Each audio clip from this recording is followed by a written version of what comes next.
Episode की starting में हम देखते हैं कि रोशनी काकू से माफी मांग रही होती है, यानी रेणुका से माफी मांगते हुए कहती है कि सॉरी काकू, मैं भी यही उम्मीद कर रहे थे कि गुड न्यूज हो, लेकिन मैं आपको इसे उदास नहीं देख सकती। परेश कहता है कि रोशनी तू क्यों सॉरी कह रही है, इसमें तेरी कोई गलती थोड़ी ना है, और तू तो तेरे काकू को जानती है ना, ये जरा जरा सी बात की कभी तो टेंशन लेने लगती है और कभी जरा जरा सी खुशियों को बहुत बड़ा बना देती है। इसका स्वभाव ही ऐसा है, तू टेंशन मत ले। उसी वक्त साइली कहती कि रोशनी तुम बुरा मत मानो, बहुत जल्द तुम्हें खुशखबरी मिलेगी। रेणुका कहती कि रहने दे, मैं जानती हूँ कि तेरे मन में क्या चल रहा है। परेश कहता है रेणु अब तू उस पे क्यों भड़क रही है, उसकी क्या गलती है, बिना आम के गुटलियां तो तू गिन रही थी ना, तू कह रही थी ना कि मैं चेहरा देख के सब बता सकती हूँ। रेणुका कहती है कि हर सास तो यही चाहती है ना कि उसकी बहू का एक संतान हो, इसमें मैंने गलत क्या कहा, पर क्या करे किसी की बुरी नजर लग गई। यहाँ पे रेणुका का टोन थोड़ा ऐसा था कि वो साइली को टॉन्ट मार रही होती है। सचिन कहता है कि बाबा तेरी बाई को तो बहुत ज्यादा नाराज लग रही है, लेकिन जो होने वाला बाप था उसको तो कोई भी गम नहीं है, मोबाइल चला रहा है वो। तेजस कहता है कि गम तो मुझे भी है, टेंशन मुझे भी हो रही है, बट ठीक है आज नहीं तो कल रोशनी गुड न्यूज तो देगी सही ना। सचिन कहता है कि वाह मैंने पहली बार ऐसा बाप देखा जो कि मोबाइल चलाते चलाते अपने बच्चे की खुशियां गिन रहा होता है, वाह यार। फिर हम देखते हैं कि तेजस रोशनी को लेकर अपने कमरे में चला जाता है और परेश रेणुका से कहता है कि रेणु तू कह रही थी ना कि बापा सब देख रहे हैं, वो सही समय पर सारी ही चीजें दे देते हैं, तो बापा पे भरोसा रख और उदास मत हो, सही समय आने पर वो हमें गुड न्यूज भी दे देंगे। सचिन कहता है कि बाबा देखो क्या लगता है कि भगवान की दुकान खोल के बैठे कि सबकी रिक्वेस्ट को पूरा करेगा, और रिक्वेस्ट तो एक जने के 1000 होते हैं, 10,000 होते हैं, 1,00,000 होते हैं, और इस दुनिया में कितने जने, अपना नंबर आने में तो निकल जाएगा वक्त। उसी वक्त सचिन को कॉल आता है और सचिन साइली से कहता है कि ले मुझे टैक्सी का कॉल आ गया है, मैं निकलता हूँ। लेकिन उसी बीच हम देखते हैं कि सचिन साइली को यह भी कहता है कि साइली मुझे ना यहाँ पे कोई झोल लग रहा है। साइली पूछती है कैसा और काय का झोल। सचिन कहता है ये लाली पाउडर, जब भी इसके बाबा की बात निकलती हर बार कोई ना कोई बहाना बनाती, और आज भी जब इसके बाबा की बात निकली तो ये कैसा उल्टी का बहाना करने लग गई, और आखिर में निकला क्या, कुछ भी नहीं, मुझे तो कोई ना कोई झोल लग रहा है। साइली कहती है कि ऐसी चीजों पे मजाक नहीं उड़ाते सचिन, ये बात तुमने मुझसे कह दी और किसी से मत कहना। इतना कह के साइली और सचिन अपने अपने काम में लग जाते हैं। अगले ही सीन में हम रेणुका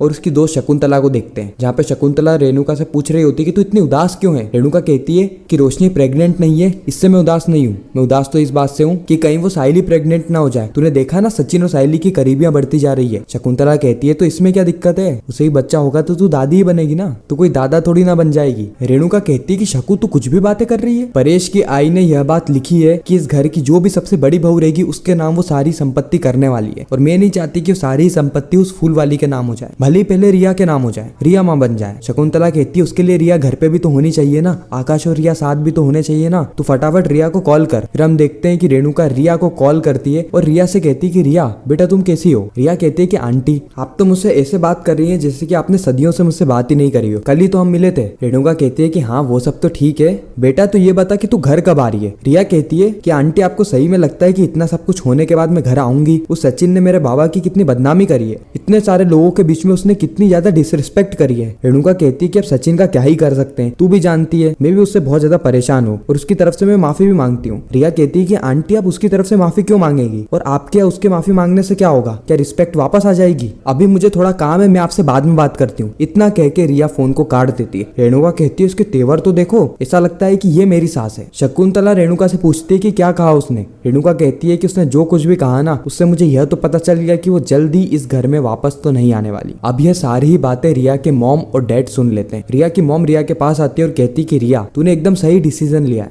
तुझे उस घर में वापस नहीं जाना चाहिए, उस लोफर के साथ रहेगी तो कहीं ना कहीं वो वापस से तेरी और आकाश की बदनामी करेगा। और बेटा भले ही आकाश अभी थोड़ा सा नाराज है, लेकिन धीरे धीरे करके उसकी भी नाराजगी भी दूर हो जाएगी। रिया कहती है कि मॉम मेरा उस घर में वापस जाना या ना जाना मेरा डिसीजन है और वो मैं ही लूंगी, आप इसके बीच में इंटरफेयर मत कीजिए, आप कॉफी बनाइए, मेरा सर दुख रहा है। इतना कह के रिया वहां से चली जाती है। जॉय ममता को कहता है कि ममता मेरी बात को सुनो, रिया अभी बहुत ज्यादा गुस्से में है, अगर तुम उसको कहोगे कि ये करना है तो उसके अपोजिट ही करेगी, इसलिए उसको टाइम दो, वो कभी भी अपने फादर की डिसरिस्पेक्ट को सहन नहीं करेगी, इतने तो संस्कार हमने उसे दिए हैं। अगले ही सीन में हम देखते हैं कि सायरी रोशनी को गर्म पानी देती है और कहती है कि रोशनी आज तुम्हें बुरा लग रहा होगा ना। रोशनी पूछती है बुरा किस लिए। सायली कहती है आज तुम गुड न्यूज की उम्मीद लेके डॉक्टर के पास गई थी ना। रोशनी कहती है बुरा तो मुझे लगा, लेकिन मुझे ऐसा लग रहा है कि मुझसे ज्यादा बुरा काकू को लग गया है। सायली कहती है बुरा तो उन्हें लगा है, वो जब से कमरे में ही है और किसी से भी उन्होंने बात नहीं करी। अगले ही सीन में हम देखते हैं कि तेजस रोशनी को कह रहा होता है कि कनाडा में ऐसा होता है, कनाडा में वैसा होता है, कनाडा में जब मेरी जॉब लग जाएगी तो मैं ऐसा करूंगा वैसा करूंगा। रोशनी चिल्लाते हुए कहती है कि तुम कनाडा के सपने भूल जाओ। तेजस कहता है कि क्यों भूल जाऊं, तुम्हारे डैड एक बार पैसे दे दे उसके बाद मैं चले जाऊंगा ना कनाडा, इतनी बड़ी अपॉर्चुनिटी लगी है। वैसे तुम्हारे डैड आने वाले थे ना, उन्होंने कौन सा होटल लिया तुमने कुछ बताया नहीं। लेकिन जो रोशनी है वो यहाँ पर बात को इधर उधर घुमाने लगती है और कहती है कि तुम कनाडा के सपने भूल जाओ, तुम यहीं पर ही रहोगे मेरे साथ और पूरे परिवार के साथ। अगले ही सीन में हम देखते हैं कि रात हो गई होती है और सचिन परेश को कहता है कि बाबा तेरे को टिक टिक टिक टिक आवाज आ रही है, आज तेरी बाई को इतनी शांत है इसलिए घर में शांति का माहौल है, हमें घड़ी की भी आवाज सुनाई दे रही है, देख टिक टिक टिक टिक टिक टिक। उसी वक्त वहां पे एक कुरियर वाला आ जाता है जो कि कहता है कि आकाश देशमुख के नाम से कुरियर है। उसी वक्त परेश जोर जोर से चिल्लाने लगता है कि आकाश आकाश तेरा कुरियर आया है आकाश। उसी वक्त सचिन कहता है कि बाबा आकाश नहीं है, वो भी अंग्रेजी मैडम के घर से कहाँ आया, मैं ले लेता हूँ पार्सल। उसके बाद हम देखते हैं कि सचिन जाता है और पार्सल को ले लेता है। फिर सचिन साइली को पार्सल देता है और कहता है कि रख ले, जब आकाश आएगा तो उसे दे देना। उसी वक्त रेणुका कहती है कि ये क्यों रखेगी पार्सल, उसकी माँ मैं हूं ना, मैं रखूंगी पार्सल। सचिन कहता है कि इसको लेने दे पार्सल, देना तो आकाश को ही है ना। रोशनी यहाँ पे मौके का फायदा उठाती है और वापस से रिया और आकाश की बातों को छेड़ देती है। रोशनी कहती है कि मुझे ऐसा लग रहा था कि अभी तक रिया और आकाश घर आ जाएंगे और उनको आ भी जाना चाहिए, लेकिन उस दिन के बाद जो कुछ भी हुआ ना, शायद से वो दोनों अभी तक भुला नहीं पाए। तेज कहता है कि क्यों भुला देंगे, रिया के डैड पे इसने हाथ उठाया है, इतने लोगों के बीच में इसने उनकी इज्जत के कचरे करे, वो कैसे भूल जाएगी रिया। और रही बात आकाश की ना, तो जहाँ रिया रहेगी वहीं पर ही आकाश रहेगा। रोशनी कहती है कि यहाँ पर एक चीज हो सकती है, अगर ये सचिन सभी लोगों के सामने